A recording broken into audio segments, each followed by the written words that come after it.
በስመ አብ ወወልድ ወመንፈስ ቅዱስ አሐዱ አምላክ። የተከበራችሁ የልዑል እግዚአብሔር ቤተሰቦች እግዚአብሔር ፍጹም ሰላም እላችኋለሁ። እንደምን አላችሁ?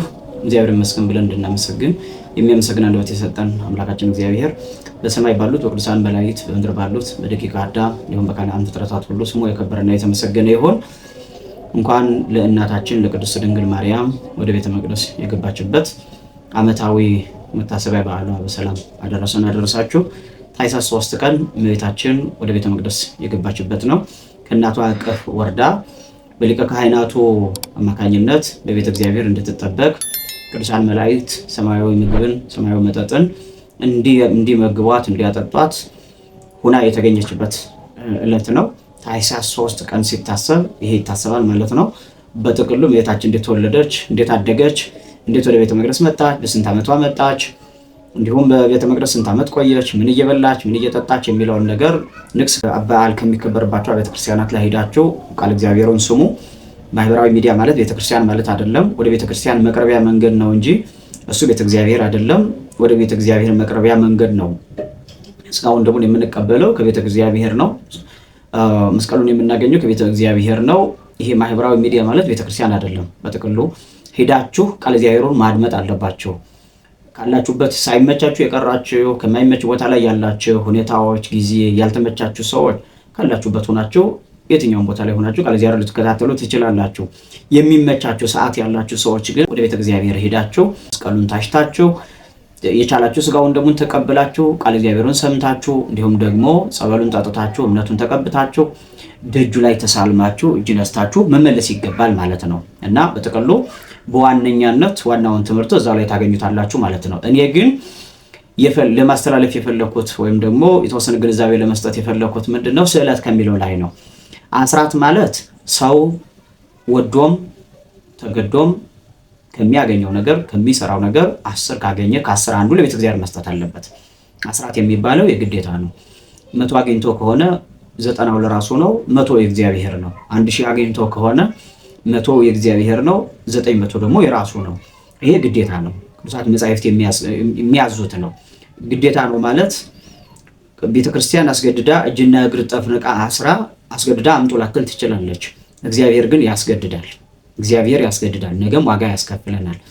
ስለዚህ አስራት የሚባለው የግዴታ ነው ማለት ነው። ስዕለት የሚባለው ግን ለእግዚአብሔር የምንሰጠው ነው፣ ወደ ቤተ እግዚአብሔር የምናመጣው ነው።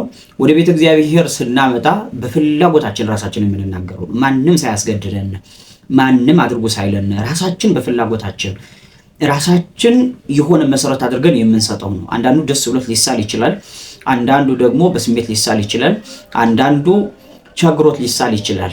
ብቻ ሰው ሲሳል በተለያዩ መንገዶች ስዕለቱን ሊሳል ይችላል። በዚህ ማለት በዚህ ግን ከተሳለ በኋላ ያን የተሳለውን ነገር ለዛሬ ወር አመጣለሁ ብሎ ከሆነ የዛሬ ወር ማምጣት መቻል አለበት። ለቤተ እግዚአብሔር ለተሳለበት ቤተክርስቲያን ወስዶ መስጠት መቻል አለበት። የዛሬ ዓመት ወስዳለሁ አመጣለሁ ብሎ ከሆነ ለተሳለበት ቤተክርስቲያን ያንን ስዕለት የዛሬ ዓመት እንደማንም ብሎ ማድረስ መቻል አለበት። የተሳለውን ነው መውሰድ የሚችለው። ብር ተስሎ ወይፈን መውሰድ የለበትም። ብር ተስሎ ጥላ መውሰድ የለበትም። ብር ተስሎ ሌላ ነገር መውሰድ የለበትም። ጥላ ተስሎ ብር መውሰድ የለበትም፣ አይጠበቅበትም።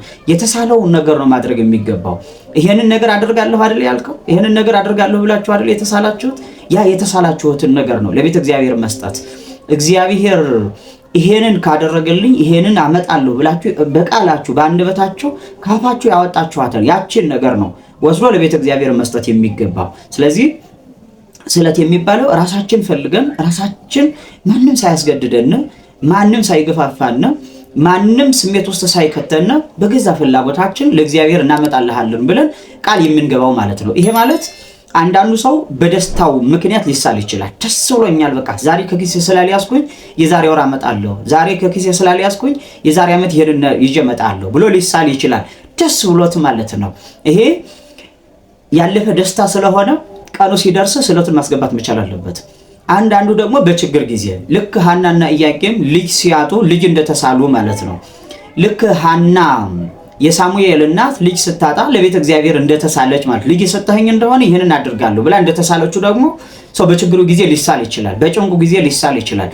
መች አመጣለሁ የሚለውን ጊዜ ወስኖ ከሆነ የተሳለው ያንን በወሰነበት ጊዜ አመጣለሁ ብሎ ቃል በገባበት ጊዜ ያንን ስዕለት የማምጣት ግዴታ አለበት። ግዴታ አለበት። አንዳንዱ ሰው አሁን ይዞ ይቀራል፣ አንዳንዱ ደግሞ ይረሳል ሁሉ። በስሜት ከተሳልነው እንረሳዋለን። እንዲሁም አለግባብ በሆነ ደስታ ወይም ደግሞ ጊዜያዊ በሆነ ስሜት የተሳልነው ከሆነም እንረሳዋለን። የተሳልነው ስዕለት ካለ እንዳንረሳ ምን እናድርግ ካላችሁ በመዝገብ መዝግቦ ማስቀመጥ ይገባል። ልንረሳው አይገባም። ያደራ ነው። ራሳችን በአንደበታችን እናመጣለን ብለን የገባነው ቃል ነው። ስለዚህ ሰው ይረሳና ይተዋል ማለት ነው። ስዕለትን እንሳላለን። ስንሳል ምናልባት የመዘንጋት ችግር ካለብን ያንን እንዳንረሳው ስዕለታችን ወዲያውኑ እንደተመለስን ከቤታችን ሄደን በማስታወሻ ጽፈን ማስቀመጥ ይጠበቅብናል። የዛሬ ዓመት ይሄንን አድርጋለሁ ብዬ ተስያለሁ፣ የዛሬ ዓመት ይሄንን ለቤተ እግዚአብሔር ወስዳለሁ ብለን ማለት ነው። አንደኛው በመርሳት ሳይወስድ ይቀራል። ሁለተኛ ደግሞ ሰው ያላቅሙ ይሳላል። ያላቅሙ ምንም ነገር የሌለው ሰው ትልቅ ነገር ይሳላል። የዛሬ ዓመት በቃ ስራ መክፈት ይታየዋል። የዛሬ ዓመት የሆነ ሀብታም ሆኖ ይታየዋል። የዛሬ ዓመት የሆነ ነገር ይታየዋል። ባለ ድርጅት ሆኖ ስራ ያለው ሆኖ ምናምን ይታየውና የዛሬ ዓመት ይሄንን ነገር አመጣለሁ ብሎ ስዕለት ይሳላል። ያላቅሙ ማለት ነው።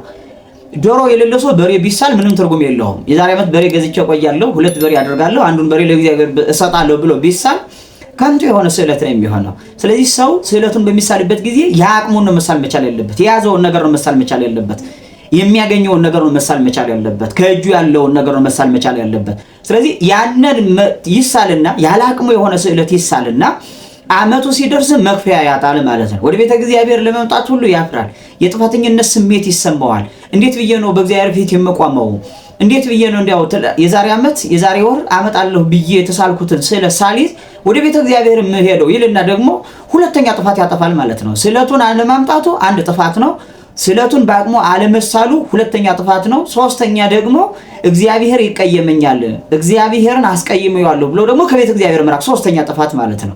የጥፋት ነው የሚሆነው እና ሰው የአቅሙን ነው መሳል መቻል ያለበት። የሚያገኘውን ነገር የሚሰጠውን ነገር የአቅሙን ነው። የአቅሙን ተስሎ ነገ ችግር ላይ ቢወድቅ ማምጣት ቢያቅተው እግዚአብሔር ጨካኝ ንጉሥ አይደለም።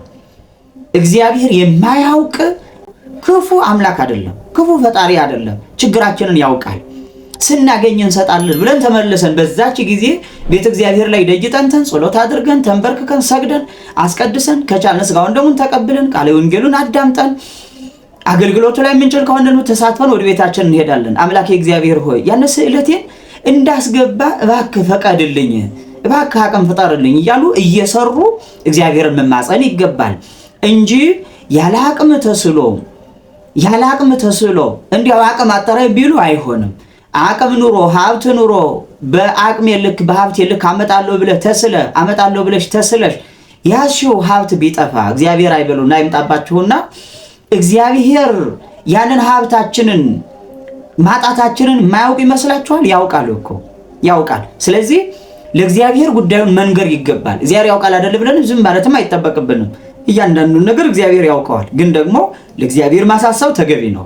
እግዚአብሔር አምላክ ሆይ እንዲህ አድርግልኝ፣ እንዲህ ሆኖብኛል፣ ያስኩትን ነገር ሁሉ አጥቻለሁ። ስራ ይዤ ነበር አምና፣ ዘንድሮ ስራ ተነጥቄያለሁ። የዛሬ ወር ስራ ነበረኝ፣ አመጣለሁ ብዬ አስቤ ነበር፣ ገንዘብ ነበረኝ ከኪሴ ያን ጊዜ። አሁን ግን አጣሁኝ፣ ነጣሁኝ፣ ደህየው። አንተ ይሄንን ታውቀዋለህ።